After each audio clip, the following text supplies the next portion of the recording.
God, but God didn't want his sons dealing with other people who were not following him, who were not his sons and daughters. Deuteronomy 7 and verse 3. See, and then now you will understand why that was a problem in Genesis 6. It wasn't a problem because it was angels, because angels don't sleep with women. Angels don't get down like that. It was a problem because these were righteous men who knew God, were following God. They started dealing with what you would call worldly women.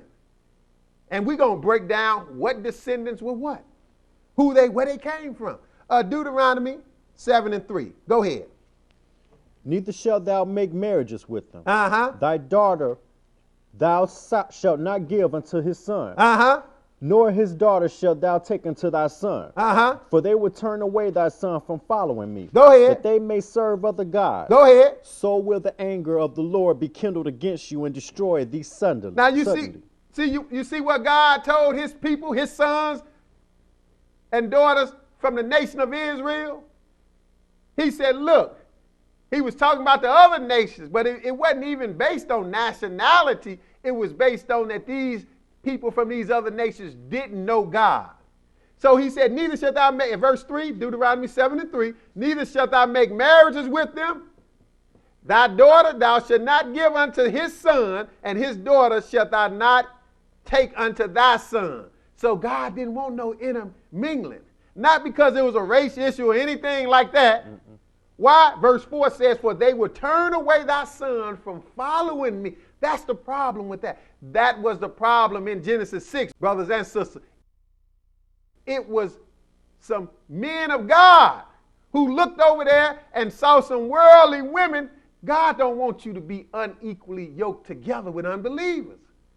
So if you single and you truly know the Lord, I mean know the Lord according to his word from the Bible, not what you think you know. But if you truly know the Lord and you single, you got the opportunity to pick you a spouse. You would be foolish to pick somebody who do not know the Lord. You just setting yourself up for a fall. And that's what the Lord is saying here. And that's what happened in Genesis 6. For they would turn away thy son from following me, that they may serve other gods. So will the anger of the Lord be kindled against you and destroy thee suddenly. So he didn't want this intermarriage between unbelievers and believers, did he? Between sons of God and daughters of men or daughters of the world, however you want to characterize it. Now, we see that's an order from God. So let's go back to Genesis 4 and see who that was in Genesis 6 that said the sons of God married the daughters of men. We know it was righteous men of God, but we're going to identify the bloodline. We're going to identify that because when you deal with the Bible, brothers and sisters, you can prove it all. Okay. Genesis 4 and 16. Go ahead. And Cain went out from the presence of the Lord and dwelt in the land of Nod, on the east of Eden. Go ahead. And Cain knew his wife, and she conceived and bare Enoch.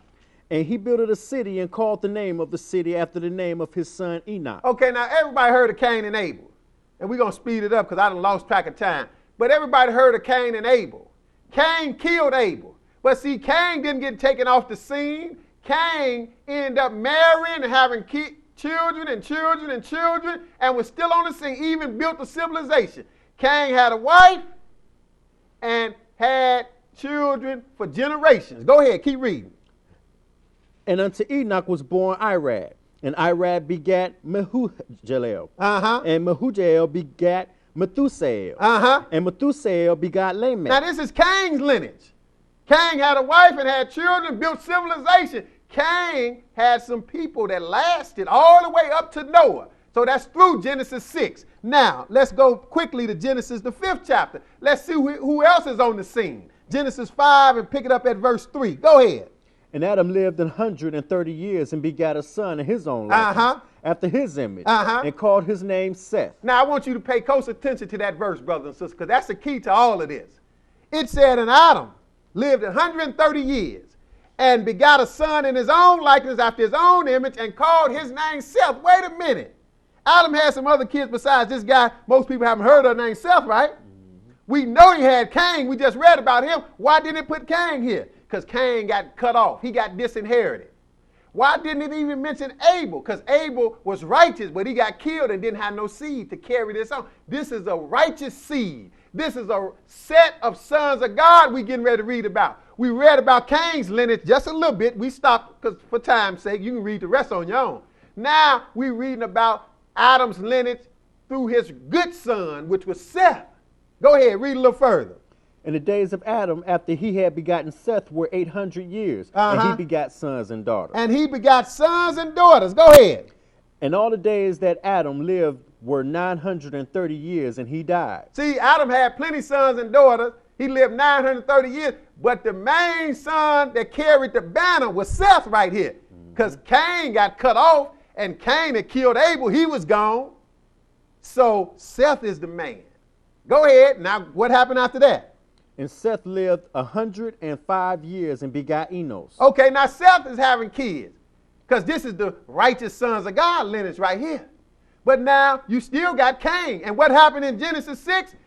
Seth's descendants who were righteous sons of God, they ran in there. They looked over there. Cain had populated pretty good. They said, oh, them women look pretty good.